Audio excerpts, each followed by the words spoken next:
कि 25 जून 1975 जिस कांग्रेस पार्टी की तत्कालीन प्रधानमंत्री इंदिरा गांधी देश में इमरजेंसी लागू करती हैं, वो भी बिना अपने कैबिनेट को विश्वास में, और वो एक दो दिन इमरजेंसी नहीं लागू रहती है, 23 महीना इमरजेंसी चलती है। उसमें विपक्ष के नेताओं को उनके घरों से खींच खींच करके जेल में डाला जाता है, यातनाएं दी जाती हैं। और विपक्षियों के तो एक तरीके से, चलिए हो सकता है कुछ उनका विरोध रहा हो, बैर रहा हो, बात अलग है। लोकतंत्र के चौथे स्तंभ मीडिया को भी इन्होंने प्रतिबंधित कर दिया, बैन कर दिया, उनके लेखन और संपादन तक पर भी प्रतिबंध लगा। इतना ही नहीं, उस आपातकाल की अगर बात को आप छोड़ भी दीजिए तो हमें लगता है कि आजाद भारत में जिस संविधान बचाने की बात कांग्रेस पार्टी और उसके साथ जुड़े अन्य दल जो इंडिया गठबंधन में रहे, और उन्होंने बीजेपी के खिलाफ एक नारा दिया है कि संविधान बचाओ, संविधान खतरे में है, उस संविधान का दुरुपयोग करके एक दो नहीं 90 चुनी हुई राज्य सरकारों को बर्खास्त करने का काम किया, और जो लोग आज उनके साथ खड़े हैं उनकी भी चुनी सरकारें बर्खास्त की है। ये तो देश का दुर्भाग्य है कि जिनका जन्म ही कांग्रेस की नीतियों के विरोध में हुआ, इमरजेंसी के विरोध में हुआ, जिन्होंने उनके आतंक को झेला, वही उनके साथ खड़े होकर कहते हैं संविधान बचाओ। मिलने जाते थे तो नाक के गमछा रख के जाना पड़ता था, इतनी गंदगी होती थी। सारे सरकारी अस्पतालों को देखेंगे तो साफ सुथरे स्वच्छ हैं, कहीं पर आपको नाक पे रुमाल रखने की जरूरत नहीं। तो हर क्षेत्र में काम हुआ, और इनके क्षेत्र में, इनके कार्यकाल में सिर्फ भ्रष्टाचार हुआ, कहना नहीं है। अभी हमारी यूपी में 2017 की सरकार बनने के पहले और केंद्र में हमारी सरकार बनने के बीच में हुदहुद आया था। हुदहुद में बस्ती सहित कुछ जिले आपदा प्रभावित नहीं घोषित हुए थे। हम लोगों ने उसको जो है प्रधानमंत्री तक चिट्ठी भेज करके और मांग उठाया कि सर, यहाँ पर जिलाधिकारी महोदय का कहना है कि बिना बर्फबारी हुए क्षेत्र के किसान आपदा में नहीं आते। लेकिन सत्यता यह है कि अगर कृषक को अपने उत्पादन लागत से कम उत्पाद मिलता है तो इसके साथ आपदा है, चाहे वो अतिवृष्टि अनावृष्टि हो, चाहे वो गौचारण हो, छुट्टा जानवरों का प्रकोप हो, आग लगना हो, अथवा बर्फबारी, किसी भी कारण से अगर किसान को उत्पादन लागत जितना भी उत्पाद नहीं मिलता तो आपदा राहत का पैसा है, तो आपदा राहत का पैसा अभी हमको नहीं पाए, तमाम लोगों को नहीं मिला। वो आपदा राहत का पैसा कौन खाए? पूर्व की सरकारों ने खाया। हम उसमें किसी एक मंत्री और विधायक की भी बात नहीं करेंगे। कारण अगर सरकारें सचेत हों, हमारी इस मोदी योगी की सरकार में क्यों नहीं विधायक, सांसद, मंत्री पैसा खा रहे हैं? उन सरकारों की कमी थी। व्यक्ति विशेष को घेरना ये हमारा निजी स्वार्थ भी हो सकता है।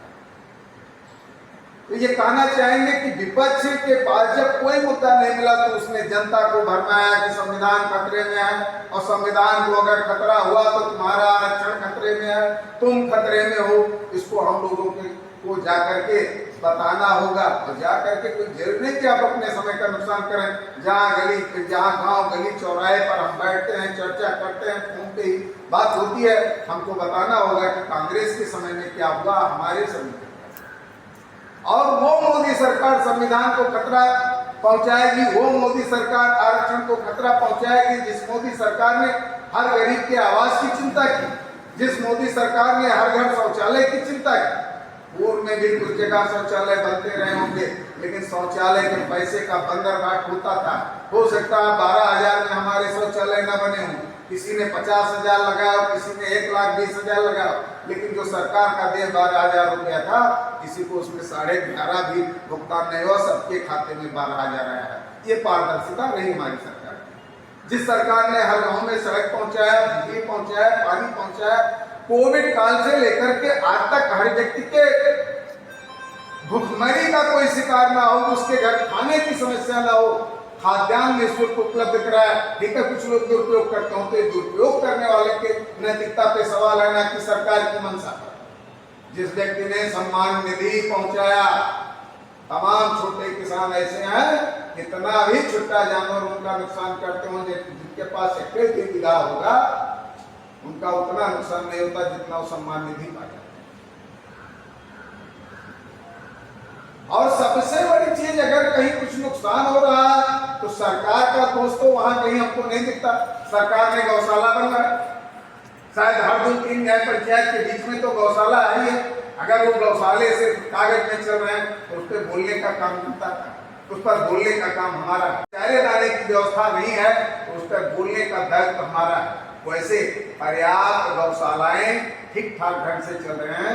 और हमें तो लगता है कि इस बीच चाहे बाजार हो चाहे गांव, गौवंशज हमारे विधानसभा को कम दे रहे हैं। अगर देख रहे हैं तो उसकी शिकायत होगी, वो पकड़ करके जाएंगे। तो हर क्षेत्र में इस सरकार ने काम किया है, लेकिन इनके पास सिर्फ जात के आधार पर, धर्म के आधार पर आरक्षण का भय दिखा करके सिर्फ जनता को बरगलाना है। और सबसे बड़ी चीज, जब हम लोग पढ़ाई किए और प्रार्थना किया तो प्रार्थना में क्या करेंगे? निज आन मान मर्यादा का प्रभु ध्यान रहे अभिमान। जिस देश राष्ट्र में जन्म लिया बलिदान उसी पर हो जाए। इन 2 लाइनों को देखें, या भारतीय हरिश्चंद्र जी की उस लाइन को कि निज भाषा उन्नति है सब उन्नत को। इस हिंदुस्तान में हिंदुओं को अहिंसक बताने वाले पे हम सत्ता दें? क्या हिंदू अहिंसक है? हिंदू अहिंसक होता तो जिसका ननिहाल इटली है, जिसकी विचारधारा विदेशी है, तो इस देश में सुरक्षित कैसे? बहुसंख्यक हिंदू अगर हिंसक होता तो ये या इनके समर्थक सुरक्षित कैसे? अनावश्यक ये धर्म पर भी टिप्पणी करते रहते हैं। कभी ये भगवा आतंक की बात करते हैं, कभी ये जो हिंदू को हिंसक होने की बात करते हैं, कभी ये भगवान राम पर सवाल उठाने का काम करते हैं, कभी राम सेतु पर सवाल उठाने का काम करते हैं।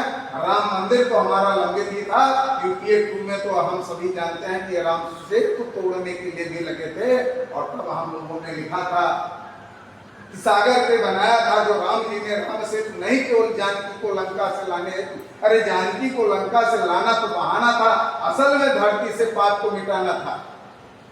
अरे हिंदुस्तान का सबको बताना होगा, राम सेतु हेतु हमें मर मिट जाना होगा। ये लोग गांधी के उपासक बनते हैं, खुद भी गांधी टाइटल लगाते हैं। तो हमने कहा था कि गांधी जी का ऐनक घड़ी लाते करोड़ों में मान नहीं करते तो उनका हजारों में। अरे गांधी जी का सपना था जो राम राज्य आए भारत में, क्या वो सपना पूरा होगा? राम सेठ को मिटा। वास्तविकता तो यह है कि विपक्ष ने हमेशा संविधान को खतरे में रखा, देश की जनता के साथ धोखा किया, देश की जनता के नाम आए धन का बंदरगाह इन्होंने नीचे से ऊपर तक किया। और इनकी ही सरकार में बैठे लोगों ने माना है कि 85% धन रास्ते में ही रह जाता था, 15% ही आता था। तो वास्तविकता में अगर ये आ जाएंगे, संविधान खतरे में तब होगा, विकास खतरे में तब होगा, आपसी भाईचारा खतरे में तब होगा। और हमने जो कहा कि हमें तमाम छोटे मोटे विषयों को छोड़ करके सिर्फ राष्ट्र की अखंडता, हिंदुत्व, आपसी सौहार्द और विकास के विषय को चुनना होगा। मोदी और योगी जी के नेतृत्व में ये सरकारें निरंतर चलें ताकि सबका साथ सबका विकास हो, इस पर काम करना होगा।